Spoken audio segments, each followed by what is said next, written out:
बिस्मिल्लाहिर्रहमानिर्रहीम। रानी ने बताते हुए अचानक कहा कि भारतीय सफारत खाने वालों को तो आप लोगों पर ज़रा भी शक नहीं है कि उन चारों के अलावा गुप्ते को भी आप लोगों ने ही हलाक किया है। आपने गुप्ते की लाश को भी ऐसा गायब किया कि अभी तक उसका पता नहीं चल रहा। पूरी के कमरे में भी आप लोगों ने अपनी शनाख्त का कोई निशान नहीं छोड़ा था। वो अब तेरी लाश का भी कोई निशान नहीं छोड़ेंगे। हरामजादी, क्या तू मुझे बेवकूफ़ बनाने की कोशिश कर रही है? मैंने आवाज़ को धीमे रखते हुए रानी को कहा। रानी ने कहा, मेरा क्या कसूर?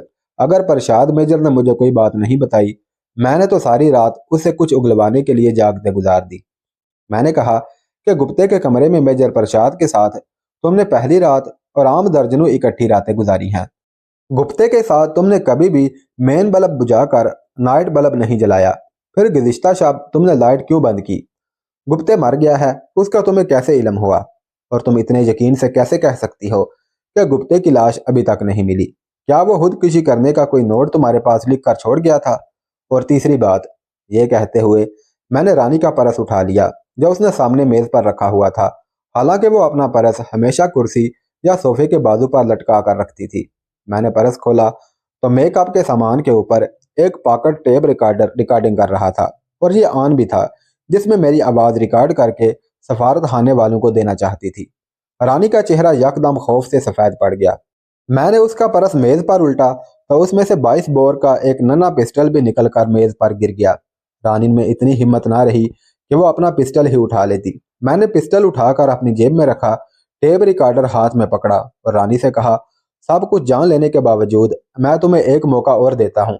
अभी फर्स्ट मिलिट्री अटैची को फ़ोन करो और उसे कहो कि उसे कुछ सबूत मिले हैं और वह दोपहर 1 बजे खुद होटल में आए और सबूत ले जाए। रानी ने मुर्दा हाथों से रिसीवर उठाया और फ़ोन मिलाने लगी, तो मैंने उसे रोकते हुए कहा कि जो बात मैंने तुमको कही है पहले वो मेरे सामने दोहराओ ताकि कहीं फ़ोन पर तुम भूल ना जाओ।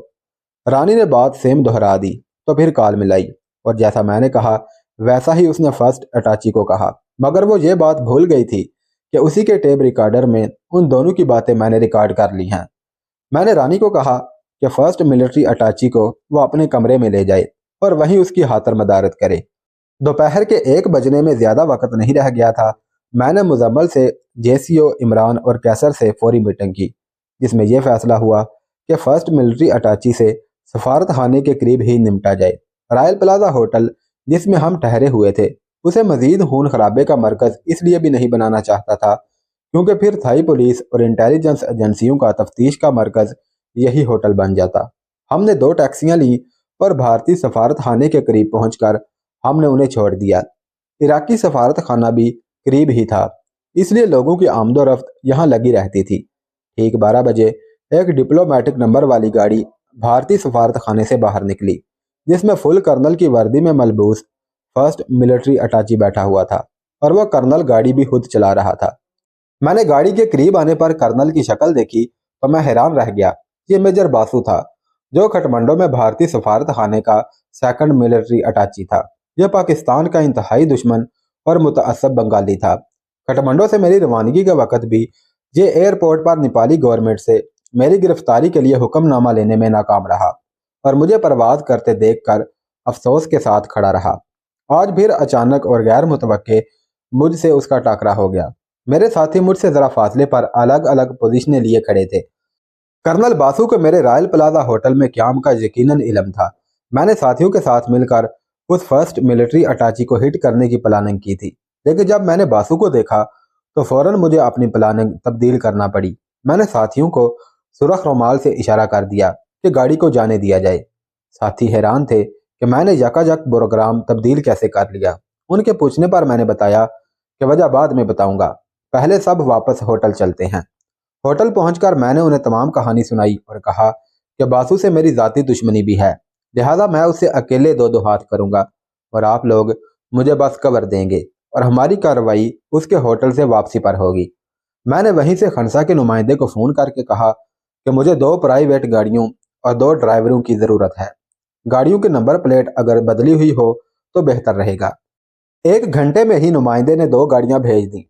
बासु को देखकर मुझे अपनी खटमंडों में बेसरोसामानी और भारतीय सफारत खाने और खसूसी तौर पर बासु की मुझे गिरफ्तार करने की कोशिश और मेरा लॉन्ड्री में अपने कपड़े तक छोड़कर गिरफ्तारी से बचने के लिए भागना और जहाज में सवार होने के बाद भी मेरी जो जहनी कैफियत थी, सब एक एक करके याद आने लगे।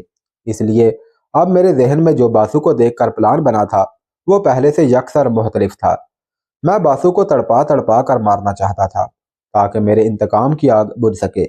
सिरीवांग रोड पर यक तरफा ट्रैफिक चलती थी। अपने साथियों के साथ खाना खाकर हमने कॉफी शॉप के एक कोने पर डेरा जमा लिया और बासु की वापसी का इंतजार करने लगे। मैं बासु के मुतल्लिक जानता था कि वह बहुत तेज है और जब उसे रानी से अपने मकसद की मालूमात मिल जाएंगी तो वह बिला वजह होटल में नहीं रुकेगा। कॉफी शॉप में थोड़ी देर बैठने के बाद हम लोग नुमाइंदे की भेजी हुई गाड़ियों में बैठे और सिरीवांग रोड के शुरू में रुक गए। हम में से सबसे तेज कैसर था। मैंने उसके जिम्मा ये ड्यूटी लगाई कि बासु की गाड़ी करीब पहुंचने पर वो अचानक सड़क पर उसकी गाड़ी के सामने आ जाए ताकि बासु को गाड़ी रोकनी पड़े। हमें सिर्फ 10 सेकंड दरकार थे जिसमें हमने बासु को गाड़ी समेत अगवा करना था। 3 बजकर कुछ मिनट हुए होंगे कि हमें दूर से बासु की गाड़ी आती दिखाई दी। अब हम सब बिल्कुल तैयार हो गए। बासु की गाड़ी 20 फुट के फासले पर होगी जब अचानक कैसर एक्शन में आया और सड़क के बिल्कुल दरमियान में बासु की गाड़ी के सामने आ गया। बासु ने गाड़ी को फुल ब्रेकें लगा दी और कैसर से थोड़े से फासले पर पहुंचकर गाड़ी रुक गई। मगर कैसर ने ऐसी एक्टिंग की जैसे गाड़ी उससे टच हो गई हो और वह सड़क पर गिर पड़ा और कराहते हुए उठकर गाड़ी के दाहिनी साइड स्टीयरिंग साइड पर आ गया। बासु ने उतरने के लिए दरवाजा खोला ही था कि कैसर ने यकदम पिस्टल निकालकर बासु की कनपट्टी के साथ लगाते हुए उसे दूसरी सीट पर धकेल दिया और खुद ड्राइविंग सीट पर बैठ गया और पिछला दरवाजा अंदर से लॉक था वो खोल दिया। साथ ही कैसर ने मेजर की पी कैप उसके सर से उतार कर पिछली सीट पर फेंक दी। इसी दौरान मेजर इमरान अंदर दाखिल हुआ और गाड़ी के डोर लॉक ओपन कर दिए। मैं और मुजम्मल पिछली सीट पर बैठ गए। बासु के लिए ये सब कुछ इतना अचानक था कि उसे अभी कुछ समझ नहीं आ रही थी कि यकदम क्या हो गया। कैसर ने गाड़ी तेजी से आगे बढ़ाई और हम ओरिएंटल होटल के कंपाउंड में दाखिल हो गए। हमारी प्राइवेट गाड़ियां हमारे पीछे आ रही थी। कैसर ने गाड़ी रोकी तो मैंने पिछली गाड़ी के ड्राइवर को इशारा किया। कैसर ने गाड़ी से बाहर निकलकर पिछली गाड़ी के ड्राइवर को बासु की गाड़ी के स्टीयरिंग पर बिठाया और खुद ड्राइवर वाली गाड़ी संभाल ली। इस सारी कार्रवाई के दौरान मेजर इमरान ने पिस्टल बासु की पसलियों में चुबोए रखा और उसे ना बोलने दिया और ना पीछे मुड़कर देखने का मौका दिया। मैंने थाई ड्राइवर को एयरपोर्ट चलने का कहा। अब हमारा रुख एयरपोर्ट की तरफ था। उन दिनों बैंकॉक शहर को एयरपोर्ट से मिलाने वाली सड़क अक्सर जगहों पर बिल्कुल सुनसान पड़ी थी। टैक्सी वाले गैर मुल्की आने वाले सियाहों को इसी रोड पर एयरपोर्ट से लाते हुए रास्ते में लूट लेते थे। इमरान बासु को बंगला जुबान में हदायत देता रहा लेकिन कैसर एक लफ्ज भी ना बोला था। लेकिन अब कैसर की जगह थाई ड्राइवर ने ले ली थी। चनाचे जब मैंने शहर से बाहर निकलने के बाद इंग्लिश में बासु को मुखातब किया, क्या तुमने मुझे पहचाना? मैं काठमांडू वाला आसिफ हूँ। तो आप यकीन जानिए बासु अपनी सीट पर से 1 फुट ऊपर उछला। उन दिनों फ्रंट सीट अलग नहीं होती थी बल्कि पिछली सीटों की तरह ही होती थी जिस पर ड्राइवर के साथ 2 आदमी आसानी से बैठ सकते थे। इसीलिए इमरान बासु के साथ फ्रंट सीट पर था और दरमियान में बासु था। मैंने बासु को कहा कि तुमसे मिलने की आरजू और तुम्हारी मौत तुम्हें बैंकॉक खींच लाई। मरने से पहले तुमने रानी की कंपनी में कुछ अच्छा वक्त गुजार लिया, तो अब तुम्हें मरने का ज्यादा दुख नहीं होगा। बासु जो मौत के खौफ की वजह से कांप रहा था हकलाते हुए बोला, मिस्टर आसफ, तुम्हारी और मेरी मुखालफत महकमाना और सिर्फ खटमंडों तक थी। यहाँ ना तो हम एक दूसरे के दुश्मन हैं और ना ही मुझे तुमसे कोई रंजिश है। बहरहाल मैं तुमसे खटमंडों वाले अपने रवैये की तुमसे माफ़ी मांगता हूँ। मुझे खुदा के वास्ते माफ़ कर दो। मैंने कहा, बासु, मेरी और तुम्हारी दुश्मनी की जड़ें बहुत गहरी और बहुत ज़्यादा फैली हुई हैं। हम में बार बार मुकाबले होते रहे लेकिन तुम्हारी बदकिस्मती से हमेशा तुम्हें ही शिकस्त होती रही। मैं मोहम्मद बिन कासम था, तुम राजा दाहिर थे, फिर तुम पृथ्वीराज थे और मैं शहाबुद्दीन गौरी था। तुम हिमो बकाल थे और मैं अकबर। मिस्टर बासु, तुम्हारी और मेरी दुश्मनी नई नहीं है बल्कि जन्म जन्म से चलती आ रही है। अब भी मैं तुम्हें मुकाबले का पूरा मौका दूंगा। हम तुम्हारी तरह बगल में छुरी और जुबान पर राम राम वाले नहीं हैं। हम खम ठोक कर मैदान में उतरते हैं और दुश्मन को ललकार कर हमला करते हैं। मैं जज्बात की रो में बहकर न जाने क्या कहता रहा कि कैसर ने अपनी गाड़ी हमारी गाड़ी से आगे निकाल कर हमारी गाड़ी के सामने रोक दी। हमारी गाड़ी भी रुक गई तो कैसर ने पीछे एक जानिब इशारा करते हुए कहा कि वहाँ बड़ी मुनासिब और सुनसान जगह है। ہم تینوں گاڑیاں سڑک سے اتار کر 1 میل بائیں جانب چلے گئے۔ یہ ویسی ہی جگہ تھی جیسی جگہ پر اصفہانی اسٹیمر نے ہمیں اتارا تھا۔ میں نے عمران اور ڈرائیور کو کہا کہ باسو کی وردی اتار دیں۔ وردی اتار کر وہ باسو کو دھکیلتے ہوئے ڈھلوان کی طرف لے گئے۔ دونوں تھائی ڈرائیور بھی ہمارے ساتھ ہی آ گئے تھے۔ میں نے باسو سے کہا کہ آج پھر ایک تاریخ لکھی جا رہی ہے۔ میرے ساتھیوں میں سے کوئی بھی ہماری لڑائی میں میری ہیلپ نہیں کرے گا۔ تم بھی کم از کم اپنی ذات کے لیے نہیں تو اپنے عہدے کی پاسداری کی خاطر بھاگنے کی کوشش نہ کرنا، ورنہ میرے ساتھی تمہیں گولی مار دیں گے۔ ہم دونوں نہتے لڑیں گے۔ میں نے ایک قریبی پتھر کی طرف اشارہ کرتے ہوئے کہا کہ جو بھی ہم دونوں میں سے دوسرے کو زیر کر لے گا، وہ زیر کرنے والا زیر ہونے والے کے سر کو اس پتھر سے کچل دے گا۔ یہ کہہ کر میں نے اپنا پسٹل نکال کر مزمل کو دے دیا۔ سب ساتھیوں نے اپنے ہتھیار نکال کر ہم دونوں کے گرد گھیرا ڈال دیا۔ باسو جو اب تک بالکل خاموش تھا، یک لحظت میرے قدموں میں گر گیا اور میری منت سماجت کرنے لگا کہ میں اس کی جان بخشی کر دوں۔ اسی طرح پڑے ہوئے اچانک اس نے میری ٹانگیں کھینچی اور میں پیٹھ کے بل زمین پر گر گیا۔ اس غیر متوقع گرنے سے مجھے تھوڑی بہت چوٹ تو ضرور آئی تھی، لیکن مجھے قطعاً اس کا احساس نہ ہوا۔ ہم دونوں تقریباً بیک وقت کھڑے ہوئے۔ باسو نے بغل میں چھری اور زبان پر رام رام کا عملی ثبوت دے دیا تھا، اور اب میری باری تھی۔ میں نے پہلے تو اس کے گھٹنوں پر ککوں کی برسات کر دی اور ساتھ ہی اس کی ناک اور آنکھوں پر اتنے مکے مارے کہ باسو کا چہرہ خون میں نہا گیا۔ ہر چوٹ لگنے پر وہ کہتا، مجھے معاف کر دو، مجھے زندہ چھوڑ دو، پاکستان زندہ باد۔ وہ انگریزی، بنگلہ اور ٹوٹی پھوٹی بنگلہ اردو مکس میں نہ جانے کیا کچھ بولتا رہا۔ اس دوران اس نے مجھے 2-3 بار گھونسے مارنے کی کوشش بھی کی، مگر چھوٹا قد ہونے اور چھوٹے بازو ہونے کی وجہ سے اس کے مکے ہوا میں ہی لہراتے رہے۔ اب اس نے مجھے بنگالی زبان میں گالیاں بکنی شروع کر دی۔ میں بھی فی الوقت اور حقیقت میں اپنے حواس کھو بیٹھا تھا۔ مجھے بس یہ یاد ہے کہ وہ بے دم ہو کر زمین پر گر پڑا۔ میں نے وہ پتھر جو کم از کم 1 من کا ہوگا دونوں ہاتھوں سے تھاما اور اس کو اٹھا کر سر سے اونچا لے جا کر باسو کی طرف آیا۔ باسو نے لیٹے لیٹے اپنے ہاتھ اوپر کیے جیسے پتھر کو روکنے کی کوشش کر رہا ہو۔ میں نے پوری قوت سے پتھر اس کے سر پر دے مارا۔ پتھر کو روکنے کی کوشش میں یقیناً اس کے بازو بھی ٹوٹ گئے ہوں گے، کیونکہ پتھر لگنے سے اس کی کھوپڑی پاش پاش ہو چکی تھی اور مغز کے ٹکڑے زمین پر بکھرے پڑے تھے۔ اس کا خون سے بھرا چہرہ ناقابل شناخت ہو چکا تھا۔ میرے سارے ساتھی حیرت سے مجھے اور باسو کی لاش کو دیکھ رہے تھے۔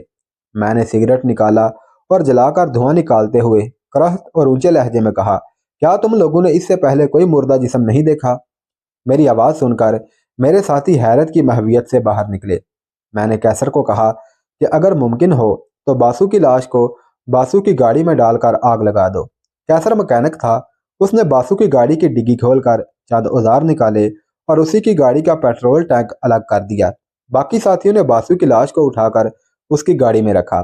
کیسر نے پیٹرول کچھ باسو کے مردہ جسم پر اور کچھ پیٹرول گاڑی کے اوپر ڈالا اور باقی پیٹرول ٹینک میں ہی رہنے دیا۔ ٹینک کو دوبارہ گاڑی کے اندر رکھ دیا اور گاڑی کو آگ لگا دی۔ ہم سب دور کھڑے جلتی گاڑی کو دیکھنے لگے۔ جلد ہی پیٹرول ٹینک نے آگ پکڑ لی اور دھماکے سے پھٹ گیا۔ اب گاڑی سے اونچے شعلے نکل رہے تھے۔ مجھے گوشت کے جلنے کی بو آئی اس سے پہلے کہ لوگ یہاں اکٹھے ہو جاتے۔ ہم سب اپنی گاڑیوں میں بیٹھ کر شہر کی جانب روانہ ہو گئے۔ کرنل باسو کی گمشدگی زیادہ دنوں تک چھپی نہ رہ سکی۔ وہ اپنے سفارت خانے کی ڈپلومیٹک نمبر والی گاڑی میں آیا تھا۔ مجھے جو معلومات حاصل ہوئیں ان کے مطابق سفارت خانے والے 2 روز تو اس کی تھائی لینڈ کے کسی شہر میں جانے اور واپسی کے منتظر رہے، لیکن جب وہ نہ پلٹا اور نہ ہی اس کی کوئی اطلاع ملی تو سفارت خانے والوں نے پولیس کو اطلاع دے دی۔ سیکنڈ ملٹری اٹاچی کا 4 روز پیشتر ہی اپنے ہوٹل میں ہون ہو چکا تھا۔ پولیس ابھی اس کی تفتیش میں مصروف تھی کہ فرسٹ ملٹری اٹاچی بھی گم ہو گیا۔ پولیس نے اس نئی واردات کا کھوج بھی رائل ہوٹل سے ہی لگانا چاہا، لیکن رانی کرنل کی ہوٹل میں آمد سے بالکل ہی مکر گئی۔ ادھر پتائیہ روڈ پر ویرانے میں ایک جلی ہوئی کار اور ایک جلا ہوا انسانی لاش کا ڈھانچہ ملا۔ وردی تو بالکل خاک ہو چکی تھی، لیکن وردی پر لگے ہوئے شولڈر رینکس دھات کے بنے ہونے کی وجہ سے نہ جل سکے۔ ڈھانچے کے سر کی ہڈیاں بھی ٹوٹی ہوئی تھی۔ یہ صریحاً قتل کیس تھا، لیکن پولیس نے اسے حادثے میں گاڑی کو آگ لگنے کے باعث کرنل کی موت کی وجہ بتائی۔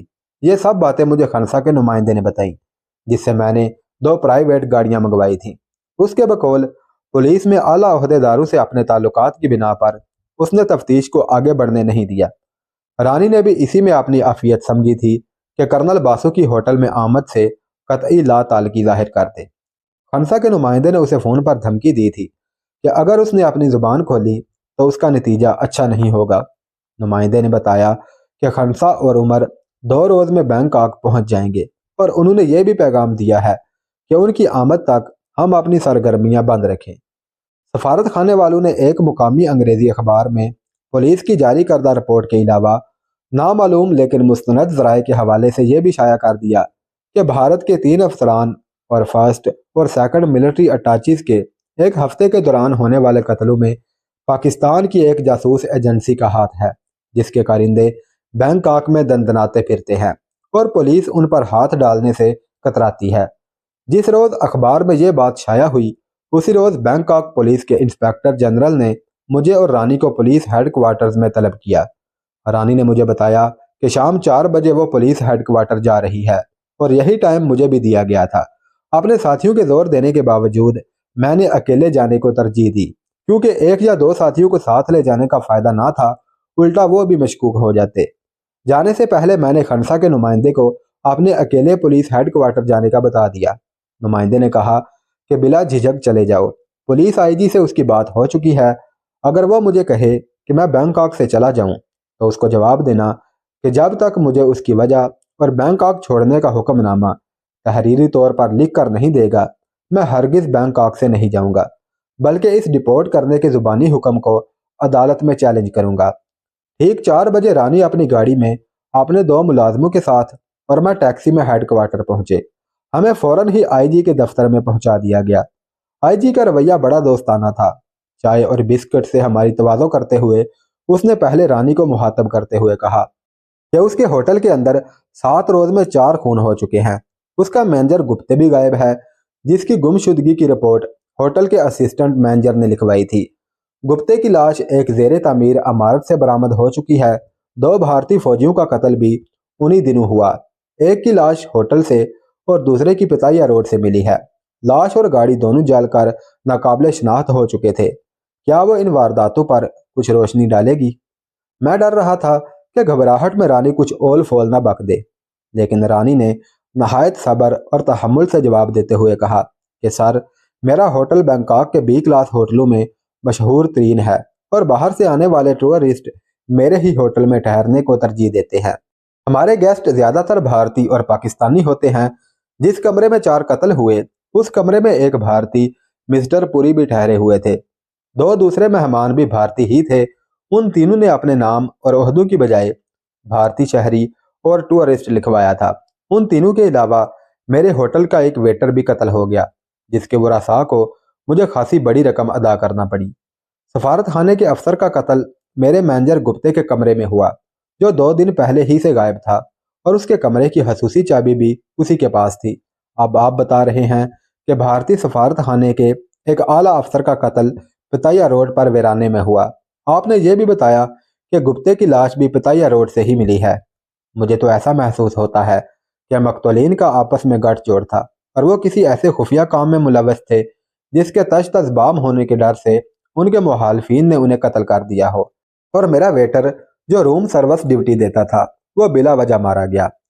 آئی جی رانی کے بولنے کے دوران نوٹ بک پر پوائنٹ لکھتا جا رہا تھا۔ اس نے رانی کو رخصت کیا اور مجھ سے مخاطب ہوا، مسٹر، آپ ان ہلاکتوں کے بارے میں کیا کہتے ہو؟